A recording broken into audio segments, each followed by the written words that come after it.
Leksiyemizni başlaymiz, hürmetli vatandaş. Leksiyada size gacı rozu. Bugün çeslağ işkemen 20. yıl. 6. ayının 10. günü. Haftaki çarşamba. Endi mavzumunda.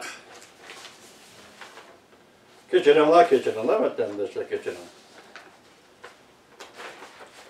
Wang Shangyi mahsus tane. Çünkü Kom Partiyası halak buluşu ve Amerika Cumhur münasebetinin hakiki yaptı. İkinci. Mavzuluk makale 6. ayının 9. günü Cumhur'a nezar torbiyeti ilan kılındı. Evet, mındak başlandı. İkinci.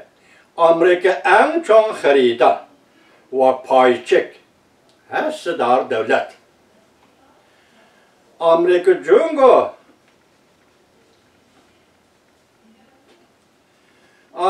Cumhur kilidgan meblağının menbiydi. Yani Amerika Cumhur'a kilidgan meblağının menbiydi.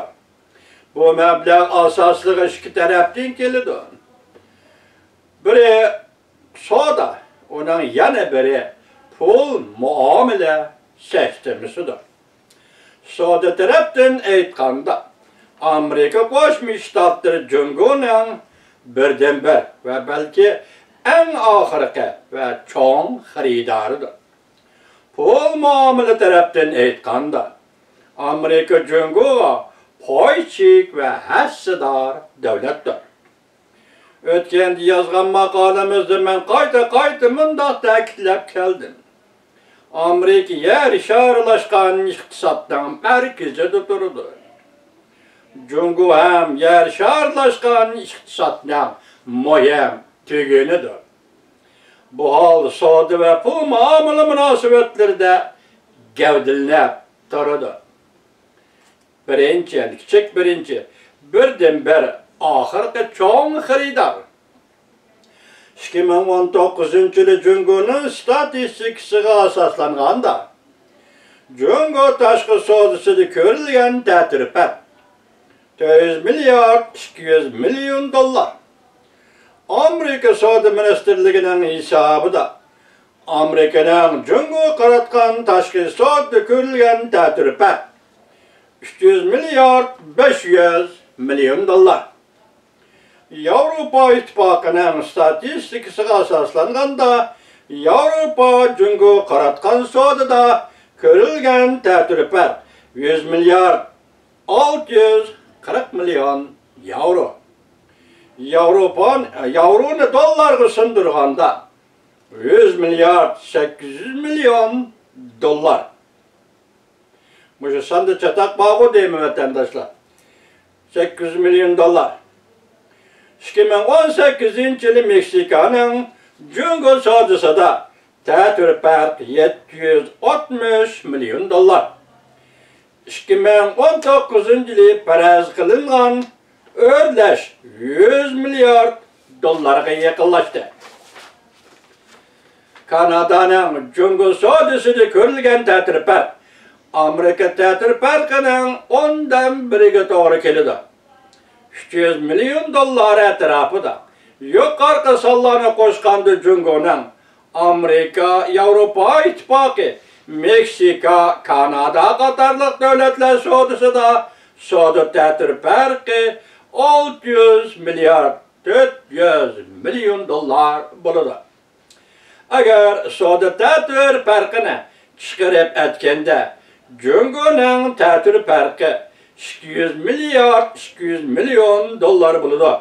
Ondan başqa Cumhurning Hindiston, Vietnam qatorliq davlatlarga savdo ta'tirparqi bor. Cumhurning ko'plagan davlatlar bilan bo'lgan savdo ta'tirparqi Amerika bilan bo'lgan savdo ta'tirparqini manba qiladi. Diqqat vatandaş. Siz biz bilmeydiğen nazik, intayin inçki nazik taraflar. Cuma qarama. Cungo'nun köplügen devletler bilen bolgan soda ta'tir farkı, Amerika bilen bolgan soda ta'tir farkını manba kılıdı. Oxşaşlı 2019-yılı Amerika'nın Cungo soda ta'tir farkı 300 milyard 500 milyon dolar bolgan bolsa, Avrupa qaratqan soda ta'tir farkı 100 milyard 779 milyon dolar boldu. Yer şahırlışış iqtisad bankisiga asaslanganda Avrupa bolsa yoki Meksika Cungo bilan bolgan sodada ta'tir farq ko'rilganda Amerikaning ta'tir farq orqali tamponlashtirdi.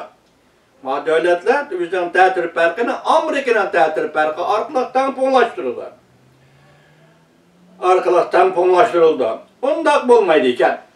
Pul pahalılığı ve kasatçılığı 101'de. Dikkat vatandaş. Eğer ondak olmaydıyken pul pahalılığı ve kasatçılığı 101'de. Bu iktisadi mantaka Prezident Trump'a intayin aydın. Şunun için Meksika, Amerika, Kanada soda kelişimi doğrusu da söhbetleşkende Cungo'dan tuar mallarını import qilishni qattiq chekladi. Cungo Amerika soda urushi boshlanishdan burun esinglarda bo'lishi kerak, biz ta so'zlamay qo'ydik-ku deyman. Kanada va Meksika bilan bo'lgan soda kelishimini Prezident Trump butunlay tamomlab bo'lib, ondan Cungo bilan Amerika o'rtasidagi soda urushi boshlangan edi vatandoshlar.